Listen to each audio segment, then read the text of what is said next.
శ్రీమాత్రే నమః అండి. అందరికీ మనం సౌందర్యలహరి 100 శ్లోకాలు పూర్తి చేసుకున్నాం కదండి. ఈ పారాయణం అయిన తర్వాత మనం పూజా విధానం చూద్దామా అండి. సౌందర్యలహరి పూజా విధానం. అమ్మవారి ఫోటో ఏదైనా పెట్టుకోవచ్చు. అంటే లక్ష్మీదేవి, సరస్వతీదేవి, రాజరాజేశ్వరిదేవి అలా ఏదైనా సరే పెట్టుకోవచ్చు. అమ్మవారి ఫోటోకి బొట్టు పెట్టి మన దగ్గర ఉన్న బంగారు ఆభరణాల్లో ఏదైనా ఒక గొలుసు వేసుకోవాలి.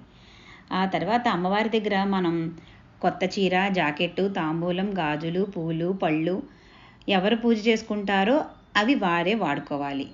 ఎందుకంటే అవి అక్కడ పెట్టుకున్న మన అమ్మవారి దగ్గర పెట్టుకున్న ఈ వస్త్రములు ఎవరికి ఇవ్వకూడదు, మనమే వాడుకోవాలి.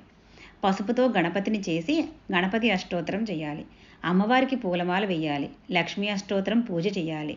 పసుపుతో గౌరమ్మను కూడా చేసుకొని పెట్టుకోవాలి. ఆ పసుపు గౌరమ్మకి లలితా సహస్రం చదువుతూ కుంకుమ పూజ చేయాలి.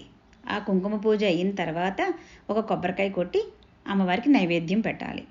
ఆ తర్వాత సౌందర్యలహరి ఒక్కొక్క శ్లోకం చదువుతూ ఒక్కొక్క శ్లోకానికి ఒక్కొక్క పువ్వు సమర్పిస్తూ అమ్మవారికి మనం శ్లోకాలు చదువుకోవాలి. ఆ శ్లోకాలు చదువుతూ మనం మధ్య మధ్యలో కొన్ని శ్లోకాలకి కొన్ని చెయ్యాలన్నమాట. అవి ఏవేవి చేయాలో చూస్తాం. బంతిపూలు, కనకంబరాలు వాడకూడదండి. మిగతా పువ్వులు ఏవన్నా వాడచ్చు. దీనికి నైవేద్యాలు ఏంటంటే పులిహోర, దద్దోజనం, పరమాన్నం మరియు తెల్ల శనగలు ఉడికించి తాలింపు వేసి నైవేద్యం పెట్టాలి.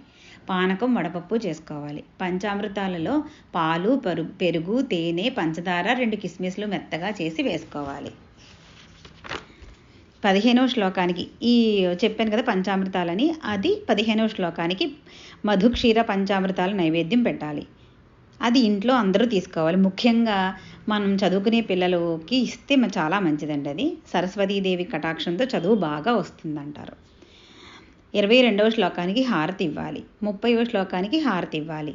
40వ శ్లోకానికి ఆభరణం సమర్పించాలి. 41వ శ్లోకానికి పానకం, వడపప్పు నైవేద్యం పెట్టాలి. 44వ శ్లోకానికి మనం బొట్టు పెట్టుకుని అమ్మవారికి బొట్టు పెట్టాలి. 65వ శ్లోకానికి తాంబూలం సమర్పించాలి. అలాగే 98వ శ్లోకానికి కూడా తాంబూలం సమర్పించాలి.